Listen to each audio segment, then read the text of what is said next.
इक्ष्वाकु वंश में त्रिशंकु नाम के एक राजा हुए। त्रिशंकु की इच्छा ससुराल स्वर्ग जाने की थी। नमस्कार, आज की कहानी है त्रिशंकु की स्वर्ग यात्रा के बारे में।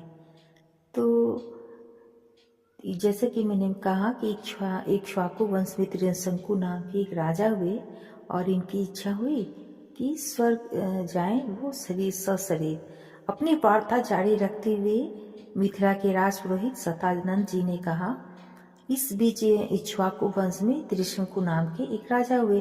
त्रिशंकु की इच्छा सशरीर स्वर्ग जाने की थी, इसलिए उसके लिए उन्होंने वशिष्ठ जी से यज्ञ करने के लिए कहा। वशिष्ठ जी ने बताया कि मुझ में इतनी सामर्थ्य नहीं है कि मैं किसी व्यक्ति को शरीर सहित स्वर्ग भेज सकूं।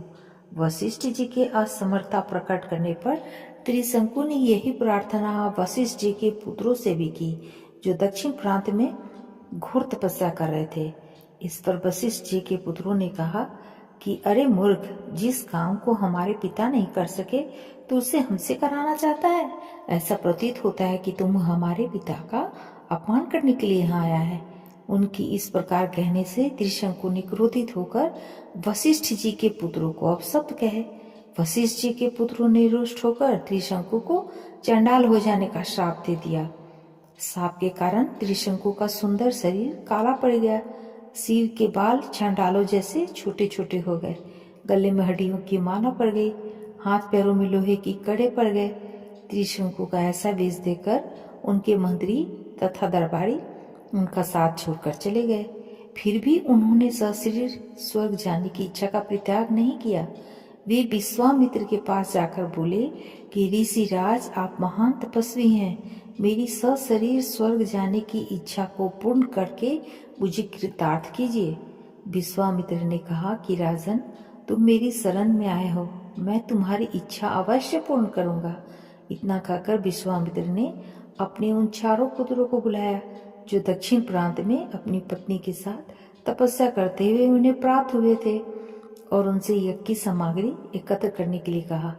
उन्होंने अपने शिष्यों के द्वारा वशिष्ठ के पुत्रों सहित वन में रहने वाले सब ऋषि मुनियों को यज्ञ में सम्मिलित होने के लिए निमंत्रण भी भिजवा दिया।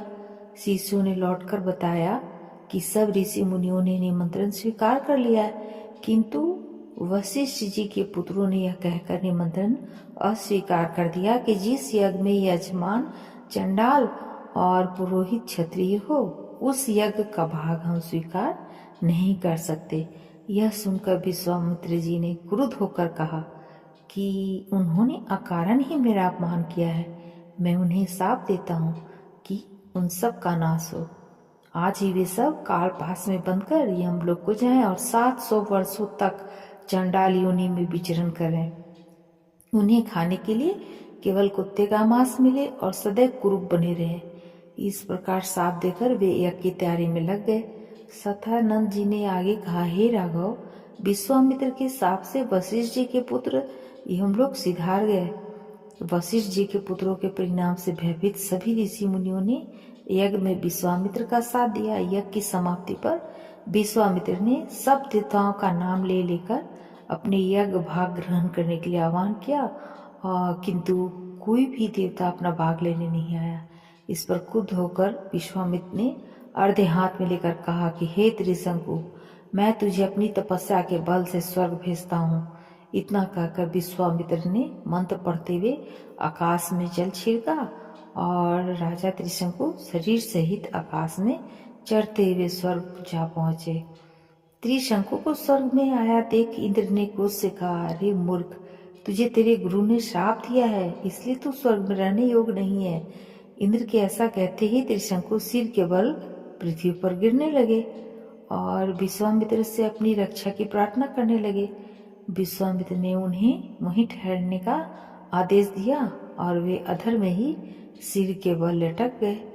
त्रिशंकु की पीड़ा कल्पना करके विश्वामित्र ने उसी स्थान पर अपनी तपस्या के बल से स्वर्ग की सृष्टि कर दी और नए तारे तथा दक्षिण दिशा में सप्त ऋषि मंडल बना दिया। इसके बाद उन्होंने नए इंद्र की सृष्टि करने का विचार किया, जिससे इंद्र सहित सभी देवता भयभीत होकर विश्वामित्र से अनुनय विनय करने लगे। वे बोले कि हमने त्रिशंकु को केवल इसलिए लौटा दिया था कि वे गुरु के शाप के कारण स्वर्ग में नहीं रह सकते थे। इंद्र की बात सुनकर विश्वामित्र जी बोले कि मैंने इसे स्वर्ग भेजने का वचन दिया है, इसलिए मेरे द्वारा बनाया गया यह स्वर्ग मंडल हमेशा रहेगा और त्रिशंकु सदा इस नक्षत्र मंडल में अमर होकर राज्य करेगा। इससे संतुष्ट होकर इंद्र आदि देवता अपने अपने स्थानों को वापस चले गए।